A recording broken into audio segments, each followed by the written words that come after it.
Hello friend, हमारी आज की कहानी है आपको अब इस उम्र में और क्या चाहिए। 2 वक्त की रोटी चैन से खाओ और भगवान का नाम लो।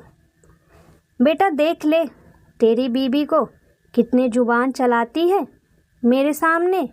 मोहित के घर में घुसते ही उसकी माँ संयुक्ता जी रोनी सूरत बनाकर मोहित से बोली। सास की बात सुनकर मोहित की पत्नी मिताली भी चुप नहीं रह सकी और बोल पड़ी।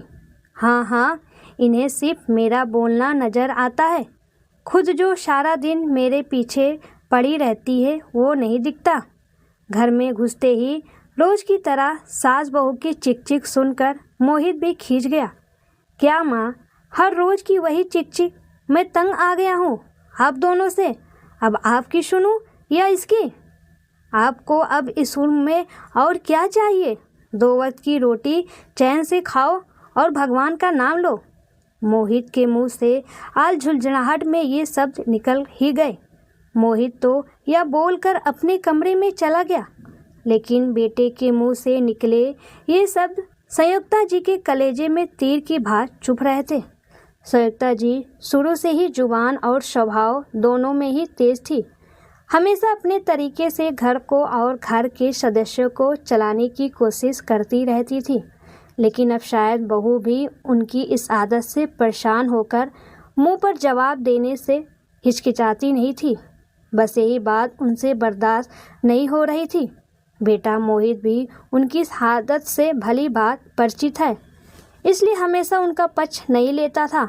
बेटे की बात संयुक्ता जी के जहन में गूंज रही थी।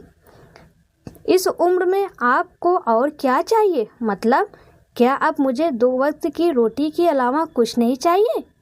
कुछ बोलने या कुछ पाने का मुझे अब कोई हक नहीं है। आज यदि मोहित के पिताजी होते तो मुझे शायद यह सब ना सुनना पड़ता। विचारों की उथल फुथल में आज उन्हें वो 2 वक्त की रोटी भी नहीं भा रही थी। कुछ दिनों बाद ही उनकी ननद मधु का आना हो गया, जिस ननद को देखकर उनकी आंखें नम हो गई।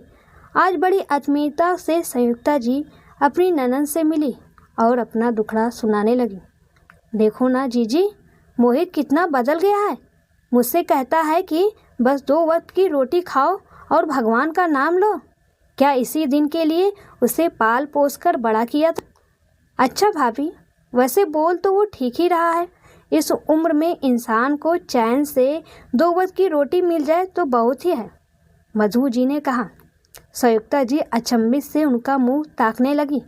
यह आप क्या बोल रही हैं जीजी? आप भी बहू बेटे का पक्ष ले रही हैं? आखिर आपके घर में भी तो बेटा बहू है। यदि वह आपको ऐसा बोलेंगे तो क्या आपको अच्छा लगेगा? क्यों भाभी, भूल गई जब पिताजी के गुजरने के बाद माँ ने एक बार सहेलियों के साथ तीर्थ यात्रा पर जाने के लिए कहा था? उस वक्त तुमने कितना बखेड़ा किया था। घर का माहौल ठीक करने के लिए मैंने भी माँ को जाने से मना कर दिया था। छोटी छोटी ज़रूरतों के लिए भी माँ, भैया और तुमसे बोलते हुए झिझकती थी। अपने हर इच्छाओं और ज़रूरतों का उन्होंने दबा लिया था। किस तरह चुपचाप बिस्तर पर पड़ी रहती थी। मेरी आर्थिक स्थिति भी ऐसी नहीं थी कि मैं माँ को अपने साथ ले जाकर उनकी देखभाल कर सकूं। बस लाचार से उनकी बेबसी देखती रहती थी। सिर्फ 2 वक्त की रोटी की रह गई थी उनके नसीब में, वो भी तुमने कभी बिना एहसास जताए नहीं डाली। उस वक्त तो तुम भी बहुत खुश हुई थी कि चलो घर पर मेरा एकाधिकार हो गया, तो अब अपनी बहू को क्यों दोष दे रही हो? ननंद को सिखाया हुआ आईना देखकर संयुक्ता जी शर्मिंदगी से अपनी नज़र चुरा रही थी।